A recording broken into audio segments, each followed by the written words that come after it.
The Way That Things Should Be by LullabyKnell, Chapter 3, To Take a Tool.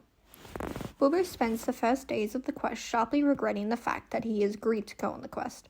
The very act of travelling itself is miserable, and the gentle hobbit dislikes every aspect of it, from the discomfort of being on a pony, to the discomfort of sleeping on dirt and rocks, to the terrible discomfort of having to eat whatever the bloody hills that is supposed to be. What makes it truly horrid is that the dwarves all think he's weak and odd and strange in his manners. They whisper and stare and laugh under their breath, not even behind his back, and they speak over and around him, but never once or even at him. He feels out of place, unwelcome and unwanted, lost in this company of dwarves and already longing for the familiarity and safety of his home in the Shire. Bilbo isn't even sure if they would help him back on to his pony if the wily creature bucks him off, like he knows she's planning to. The him from the night of the party was clearly mad, honestly, a complete nutter to even think that there was something meaningful and important and perhaps even destined about this mad quest for some lost mountain. He's a gentle hobbit. What overwhelming and dangerous nonsense has he gotten himself into, thanks to the spur of the moment? Gandalf makes for relatively decent company, at least, but the wizard has other affairs and businesses that will leave Bilbo feeling as lonely and as foolish and so much an outsider once the wanderer is elsewhere. And decent is if Bilbo generously and painstakingly ignores the wizard's accidental and horrid hobbitish. After a few days, Bilbo is tired and lost, scandalized, insulted, and not so much lonely as he is just terribly alone. It is with sadness and embarrassment that Bilbo realizes that his best relationship is with the wily creature that is his pony. At the very least, even if she is trying to off him, she isn't treating him like he's bothersome and unlikable and fussy burden to mock. So far, he's morosely noticed. He would very much like to get to know this company of dwarves, he thinks. They seem like friendly and decent fellows when Bilbo gets glimpses past their atrocious manners. But looking past their horrid, although unintentional, deformation of the proper ways is difficult.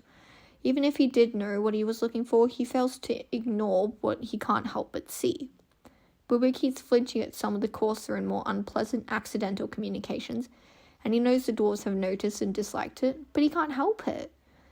Look, when the person riding next to you effectively does the same thing as shouting aloud that they'd like to lick your ears until you're mewling and desperate with sexual frustration, it's incredibly difficult not to cringe in immediate refusal.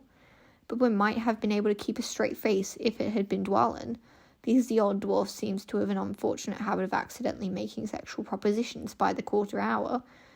But it had been Ori, the young-faced quiet one, and what was Bilbo supposed to do in response to that? Nothing in his whole hobbit life of hobbitish could have prepared him for it. Not even the inappropriate and perverted comments of the brandy bucks are known for, nor the deadpan humour of the tooks, nor the cutting insults of the brace girdles. So Bilbo cringed, and the dwarves noticed. Ori looked hurt, and many of them are pointedly not speaking to him because of that. Loud and unintentional speaking, at the very least. But not just because of that. The dwarves and Gandalf have also noticed that Bilbo never seems to be fully listening to them. The dwarves probably think that Bilbo thinks they're uncivilized wretches that aren't worth paying attention to, but the hobbit, meanwhile, is still trying to remember to pay close attention to the not inane spoken speech, learning dwarvish body language, and desperately ignore fiddling hands or layered clothing or meaningful numbers of paces. They know quite a lot of the common tongue between them, but they do not speak the same language. Not really. They might as well be speaking dwarfish, Bilbo thinks, wishing he knew the proper name for their mother tongue.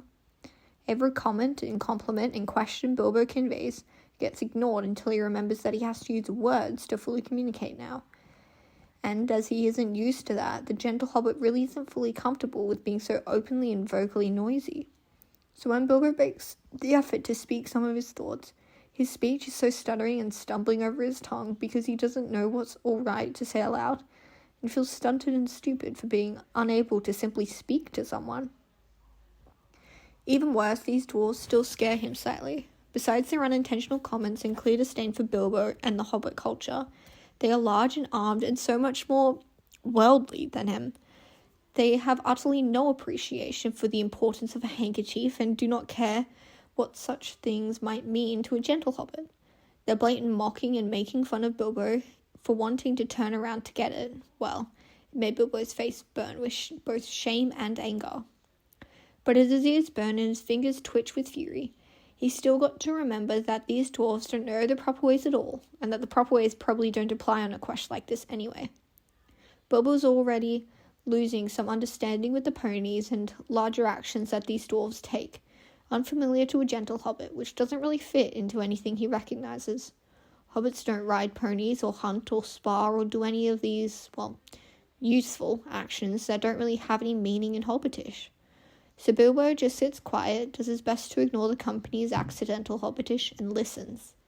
There isn't much else to do but listen to other people's conversations and try to understand the gestures and body language that they use, to understand the rules and conventions of their spoken conversations, to understand an entirely different language. It is exhausting, straining himself so, but the road is not particularly interesting and he's both lonely and curious. Without Hobbitish, there's just so much more apparent silence between the dwarves. Bilbo has to wonder if the silence means more than just silence sometimes.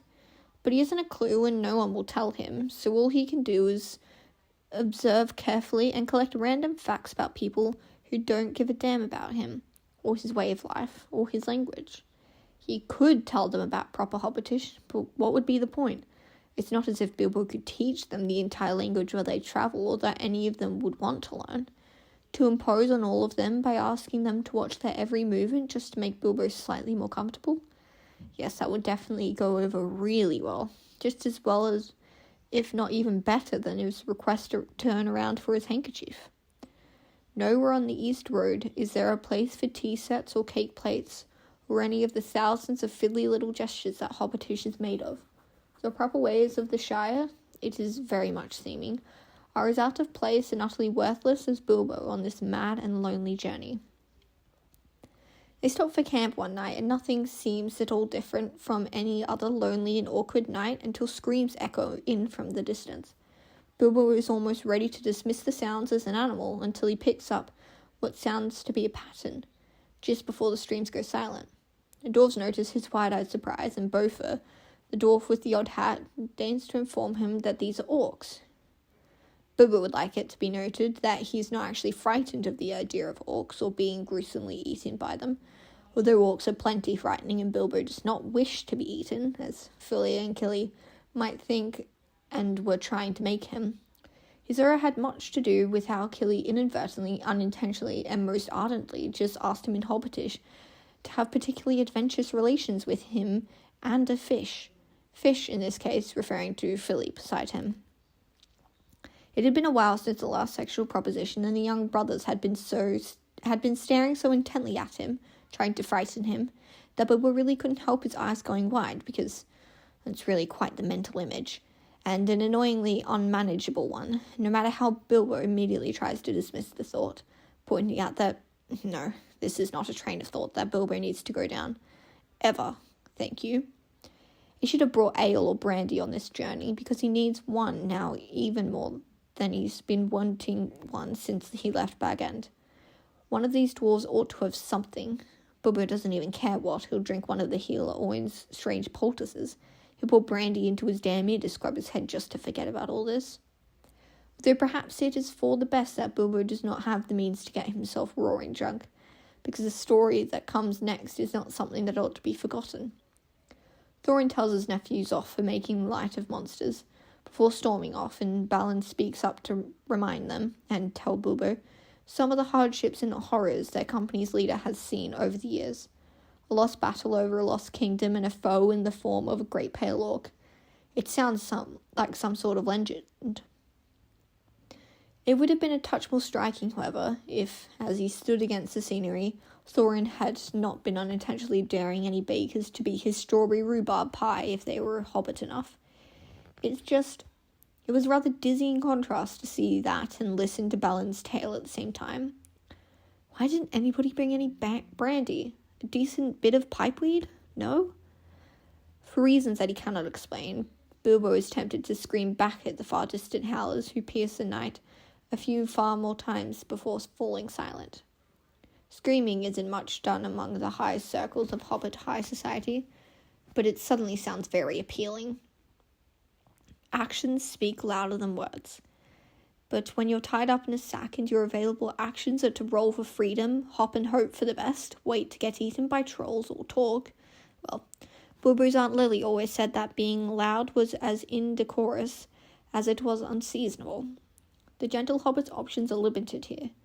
Very, very limited. He is in a sack surrounded by trolls who don't know any hobbitish at all, much less enough for Bilbo to negotiate for freedom, and with a handkerchief as the proper way suggests he should. Not that Bilbo has a handkerchief anyway. So what can he do besides talk?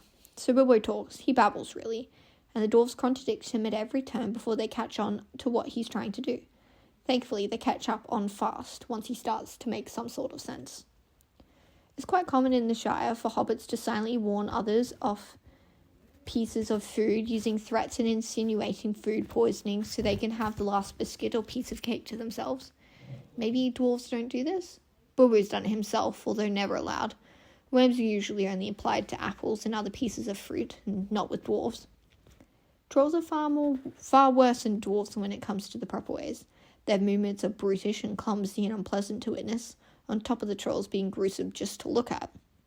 Bilbo is so very relieved and delighted when Gandalf finally appears and the trolls are turned to stone, because seeing trolls essentially call each other nauseating endearments like darling piglet, as well as angrily accuse one another of serving soggy scones, that is something Bilbo will never willingly invite into his memory or otherwise conceive of or encounter, although nothing was quite as bad as the trolls' physical altercation and shouted insults, and also very nearly being torn apart and eaten by them. Those actions spoke a lot louder to Bilbo's shaken mind than random bits of unintentional hobbitish ever could. Their harsh grip as they swung him about, the dizzying foul breath on his face, and the thunderous vibrations of their clashes and shouts. It was terrifying. Bilbo may have nightmares for months about this night in which he nearly died. Those actions spoke very loudly, the monstrous intentions behind them especially, much more loudly and clearly than the proper ways. Bilbo finds himself thinking almost traitorously as he trembles. Just like how the dwarves' response to Bilbo's mistake in quick thinking speaks very loudly in ways that Bilbo has never truly experienced before. They pat him on the back or the shoulder, giving quick but sincere thanks and compliments, delighted and grateful to have survived. In Hobbitish, this is highly inappropriate, and it was done in such a way that Bilbo has now been unofficially adopted as a sister, grandchild, great-aunt, mortal rival, and third cousin once removed by some of the company. But Bilbo is still a little surprised at himself for having managed to talk his way around trolls, manages to control his scandalized and cringing reactions. Too stunned by his close encounter with truly abominable and mangled hobbitish and these new bonds made by near death, the gentle hobbit actually manages to see the meaningful sentiment and intent in the actions. It's not like hobbits don't express their love for friends and family members. Oh no, hobbits like to give spontaneous hugs and blow kisses and tussle hair and all that nonsense. But there are certain proper ways of doing those things. Careful thought and placement, each movement with a message, minute differences that all have different meanings and are so very easy to confuse. But these dwarves are free and, to Bilbo's refined movements, very clumsy in their expressions. They don't know the implications behind the placement of their hands and feet, nor do they care, because in their language, it is the whole, their actions, their expressions, their words, their silence, that speaks with their well-meaning. In proper Hobbitish, killing friends and jostling one-armed hug means that the dwarf has claimed Bilbo as a younger, unmarried sister. In proper Hobbitish, Fili's pulling of Killy off him to clag Bilbo's shoulder means that he recognizes Bilbo as a worthy mortal enemy and currently superior pie-eater. In proper Hobbitish, Balin's acknowledging nod is a common greeting between third cousins. In proper Hobbitish, Owen's slap on the back should have been done by a grandfather. Bofa's following hand on Bilbo's shoulder should have been by a grown adult to a beloved elderly female relation, specifically a great aunt by the placement of the fingers. But for the dwarves, it means something different. Bilbo thinks it all actually might just mean thank you and good job. There's a surprised gratefulness and begrudging respect here, he thinks. He hopes. Ignoring the proper ways for the first time in his life in favour of this new way he still doesn't yet know. Dwarves are strange, but Bilbo could be could get used to this way, to getting thanked and included. The experience sends a warm, tingling feeling in his toes, even if Dwelin just technically sexually propositioned him again. Bilbo has a sword now. It's a fancy dagger or a letter opener in the eyes of the dwarves, but Bilbo doesn't see much difference between one sharp metal killing thing and another sharp metal killing thing of greater size. None of these dwarves has seen what Aunt Mirabella can do with a butter knife. Size matters for shit when someone's determined and pissed the halls off at her brother, poor, foolish Uncle Hildebrand Took, for calling her a traitor for marrying into the brandy box and moving to Buckland. Bilbo, even as a gentle hobbit, definitely has enough determination to do some damage with this tiny sword if he puts his heart where his hobbitish is.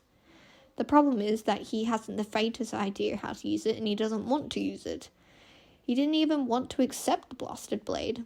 Remembering the horror and the implications of being given such a weapon in the proper ways and trade traditions, his immediate opinion had been more along the lines of, no thank you. It's been easiest to ignore the dwarves' gestures with their weapons, because Bilbo is more of Baggins than a Took. He never involved himself in military or bounder business, and thus only has a passing familiarity with hobbitish surrounding weapons. But suddenly being given a weapon, he remembers what this means in his culture quite well once he thinks about it. Actions speak louder than words. To give a weapon like Gandalf did, to gift any sort of tool to another person to keep and use as their own, is a promise amongst hobbits that you are taking that person as an apprentice or making a commitment to teach that person how to use said tool. Master gardeners give their apprentices trowels and spades as a promise.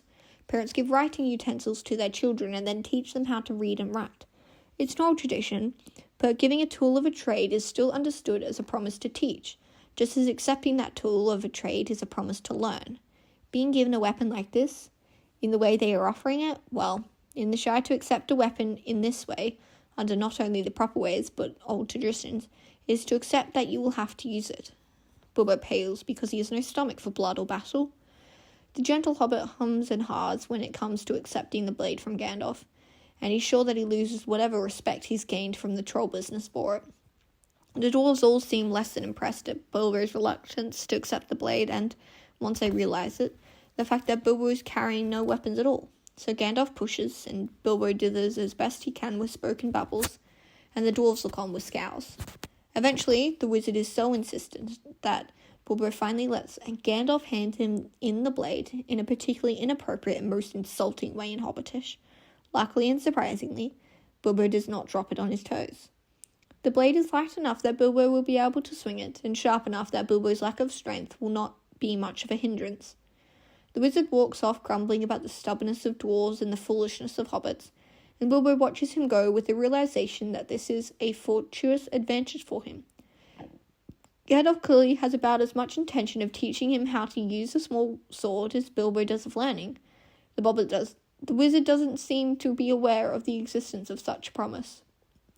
Bilbo tells himself, as they make their way along, that perhaps the proper ways can be ignored just this once. Just this once. It's not as if the dwarves or the wizard have any idea of what giving weapons might mean in his traditions. They don't know that Bilbo just essentially promised to use this sword to kill, which goes completely against his attitude, aptitude, and entire lifestyle. They don't have to know. Bilbo decides secretly to himself. If they aren't going to follow the proper ways and teach Bilbo how to use the blade, then the hobbit doesn't have to follow the proper ways and use it, which is possibly the most frightening thing Bilbo's encountered on this journey, and none hobbit-like thought like that in his head. Even paying attention to the spoken insults and unspoken nonsense of the dwarves is far more appealing than paying mind to that last thought, so Bilbo turns away from it. He notices how Bifur just unintentionally told Bofur that his hat has the appeal of sheep vomit. He focuses on how Gloin is accidentally but clearly communicating that he finds their neighbours to be as impolite as their fence is uneven. How unrespectable. Actions speak louder than words, and these actions speak a little too loudly for Bilbo's comfort. When did everything start screaming like this? Oh, no, wait. Those are actual screams. What?